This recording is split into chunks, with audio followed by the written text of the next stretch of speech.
You're just another high school senior, hanging out with your friends, playing football, going to movies, getting excited for senior prom. But actually, you're a sophomore from the Middle East. But was there ever a better match between a person and a place? You're listening to 2233, a podcast of exchange stories. So we had this cliff that came out into a lake. All of my friends were going up there, jumping, and it looked fun. But I was someone who was terrified of heights. My friends were like, okay, let's jump. And they were like, yeah, we'll jump with you. 1, 2, 3. And I just ran out and jumped, and all of them, I remember just looking up, and they were all looking down at me and oh, he did it. They did not think I'm going to do it, so they did not jump. And I was like, no. I got down. It was amazing. It was just an amazing feeling to be down in that, really pure water, in the lake. And I did it 5 times after that. I broke that fear.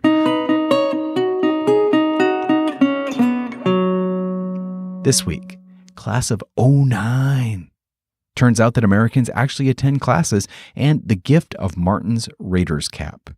Join us on a journey from the deserts of Jordan to the evergreens of Washington State and volunteering for success. It's 2233.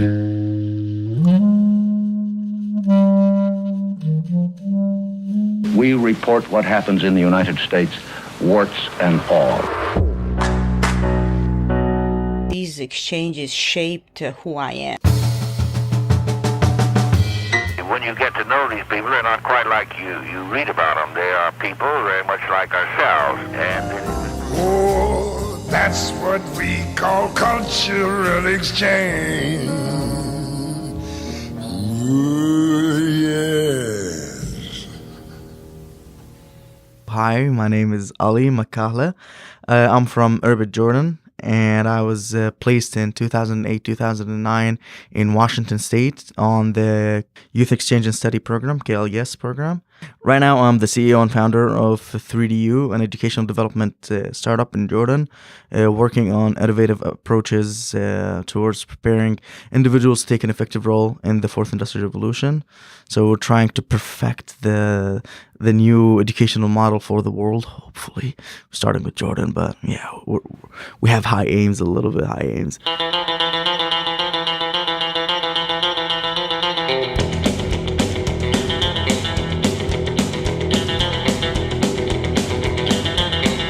While I was in school in Jordan, one day one of our teachers came in and was like, hey guys, you have this link, go to it and check out this opportunity to go and study in the United States for a year.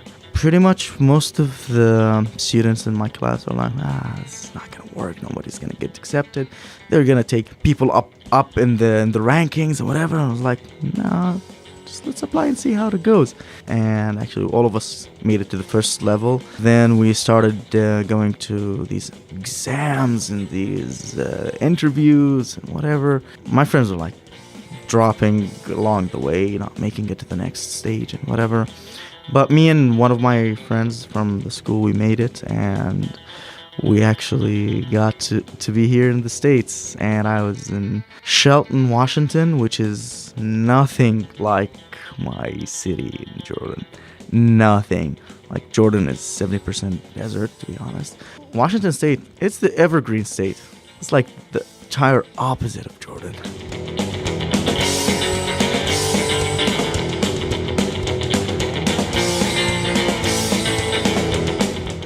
When I started getting more and more into the community and going out with my host family and meeting with their friends and all that, I was like, okay, I am full on a foreigner.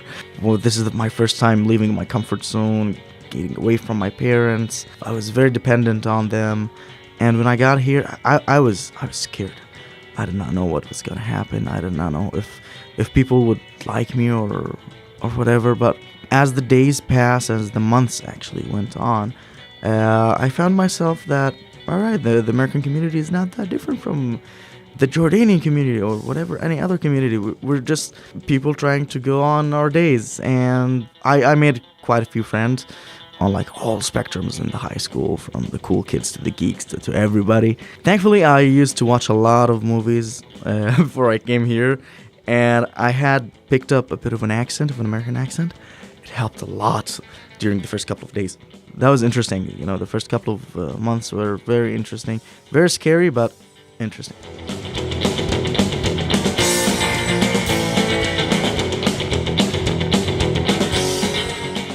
First day of school. When I got there, I had no idea where I was supposed to go. In Jordan, we have this system where you have only one classroom. You go into it, you stay there, you're pre-assigned to that classroom.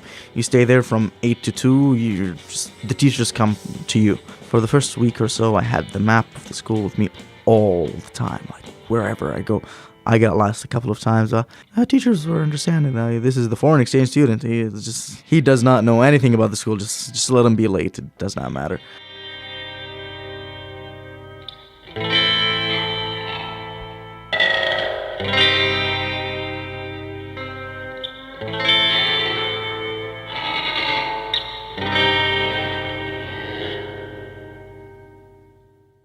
So when we got to our schools, we were considered as seniors, even though I was a sophomore. It was amazing, just to get us to live through the senior experience in the U.S., you know, going to the class and senior class and experiencing that, you know, class of '09.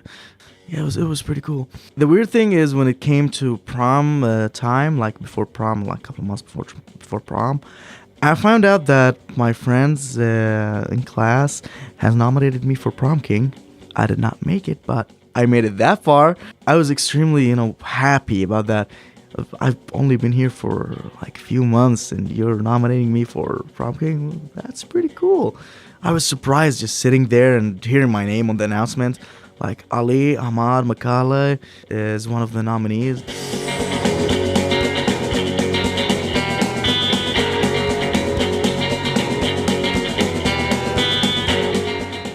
So one assumption I had is that high school year will be a party year. Everybody is just partying all the time.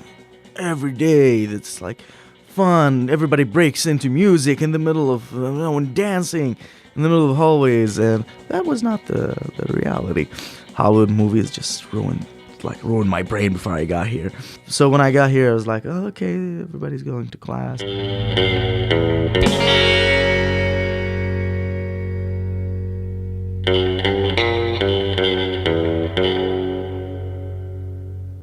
Another assumption would be that American families, they do not stick together like Arab families per se. Everybody, when they're turning 18, they're just leaving the home and never speaking again to their parents. And so when I got here, I found out that my host family is living right next door to my host mom's sister, and they would just be around each other all the time, just like in Jordan. Like we're all the time we're with my aunt's house or they're at our house, and they will just on weekends hang out together and go to their parents' house. That was really touching, just to see that families are the same. There are some good families and some families that do not have good ties to each other, but that was something that I had a preconception about the U.S.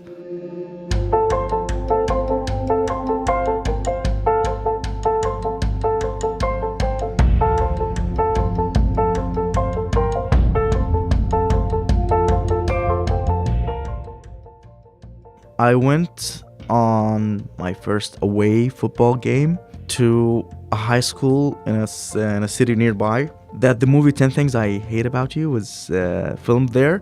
And when I got there, I was like, whoa, this is it. Now I'm in the America that I know about. This is my domain, guys. Like Heath Ledger was standing there and singing, and the car came out that way, and I was like, whoa. And actually on that day, I got injured because I was not focusing a lot on the game. I was just like standing there. I was a defensive lineman, and I was standing there just looking everywhere like, oh my God, I'm in a movie, finally.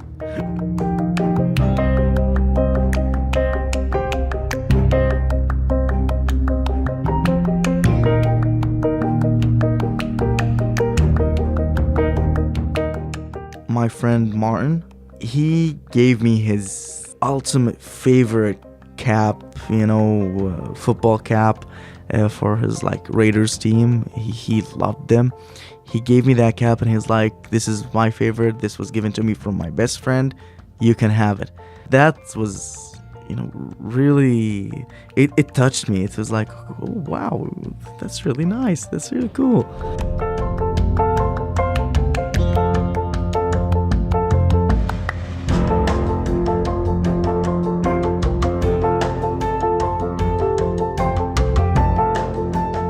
And when I got to school and teachers started introducing me, I was approached by a couple of students asking the weirdest questions. And one of them was genuinely asking, do you guys go to school? I was like, yeah, I made it sophomore year just staying at home. He was asking like another question. He asked another question, do you live in tents and go to school on a camel? I couldn't hold myself. I just burst into laughter. I was like, really? You think people still, live only in tents and could go to school on camels? Read about the country that the teacher has been telling you about for the past week. They've been telling you that this is Jordan. This is Ali from Jordan. They don't even know things about other countries. Like in Jordan, we would watch international news, like about the US, about Asia, Africa, Europe, all over the world. But I found that students did not care about that here in the US. It was a bit weird to me. But programs like Yes Program, they're pretty much the international news brought to you like live. Here is your international news. So we would talk to them, we would inform them more about our countries.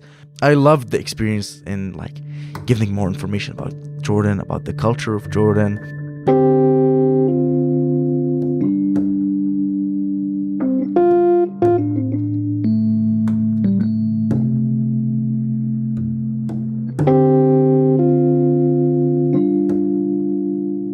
I kept emphasizing on the fact that Jordan has been there for thousands of years. I would go and tell them about the Nabatean culture and Petra and how they carved an entire city into rocks, how they had like their own irrigation systems that it was advanced. And I would just go into the history, like go all the way back. I would tell them Jordan has been there for thousands of years. That area is the cradle of civilizations. Like all civilizations came out of that area. One thing that everybody is weirded out with, like they don't feel like it's a true thing when I tell them about, is the Jordanian dinar is actually worth more than $1. So when I tell them my parents are sending me like 100 Jordanian dinars, they're like, whoa, that gotta be like too little. How much is that? Like $20 or $30? I'm like, that's $140, guys. That's good money. For me back then, it was good money. Right now, it's not gonna buy me anything.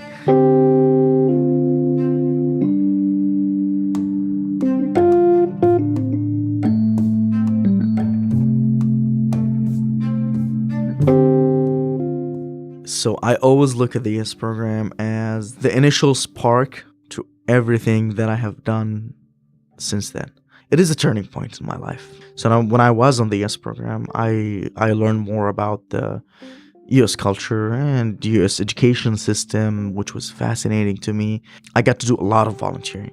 When I got back to Jordan, I started to pick up on volunteering. There were not that many volunteering opportunities in my city of Irbid, so I volunteered with the US alumni community from Amman. And then when I finished my high school, I started volunteering. There were a couple of organizations that came into Irbid, and with the Syrian crisis and many refugees fluxing into the country, Irbid is right on the Syrian border, so we had a lot of refugees coming in. Hundreds of opportunities came in for volunteering, and I started volunteering all over the place. And I am currently part of the Global Shapers community with the World Economic Forum. Pretty much all of these opportunities and many more, they were opened by this program, by YES program. And after that, I started doing my own things. I launched an initiative working on environmental protection. Then we turned it into an NGO. Then I started working on my own startup in educational development. And right now, we're flourishing.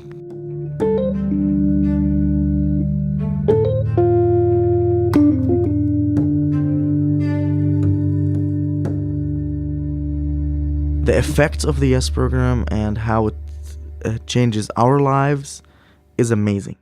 But at the same time, the effect it had on our host communities, on our host families, on our friends back there, on the relationship between our countries and the US, on the relationship, or actually on the conception of our countries that is with the host family, with the host community, and what we had about the US before we came here and we came back, talking about that to our friends and family back home, that is priceless. It helps shape the world in a way that is a win-win for everybody. I believe it has a major role in de-radicalizing some people that might have gone wrong ways, giving them the direction for their lives, taking them out of areas that are not particularly good for them or healthy for them, and putting them into communities that help them thrive, then putting them back into those communities that we came from, and they start working on developing them right away. There are many examples on that. There are many YES alumni and other programs alumni that have done amazing jobs just developing their communities. That is a major thing to look at when you look at these programs, especially the YES program.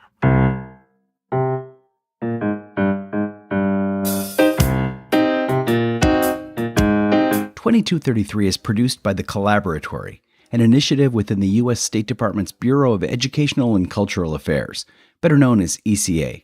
My name's Christopher Wurst. I'm the director of the Collaboratory. 2233 is named for Title 22, Chapter 33 of the U.S. Code, the statute that created ECA. And our stories come from participants of U.S. government-funded international exchange programs.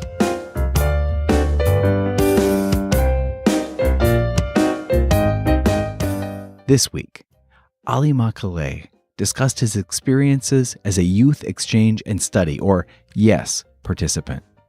For more about the YES and other ECA exchange programs, check out eca.state.gov. We also encourage you to subscribe to 2233. You can do so wherever you find your podcasts, and while you're doing it, leave us a nice review. What do you say?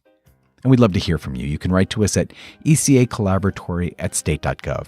That's ecacollaboratory@state.gov. Photos of each week's interviewee and complete episode transcripts can be found at our webpage at eca.state.gov/2233. Special thanks this week to Ali for sharing his stories. I did the interview and edited this segment.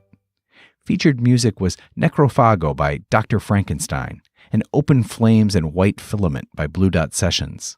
Music at the top of each episode is Sebastian by How the Night Came, and the end credit music is Two Pianos by Tagir Lius. Until next time.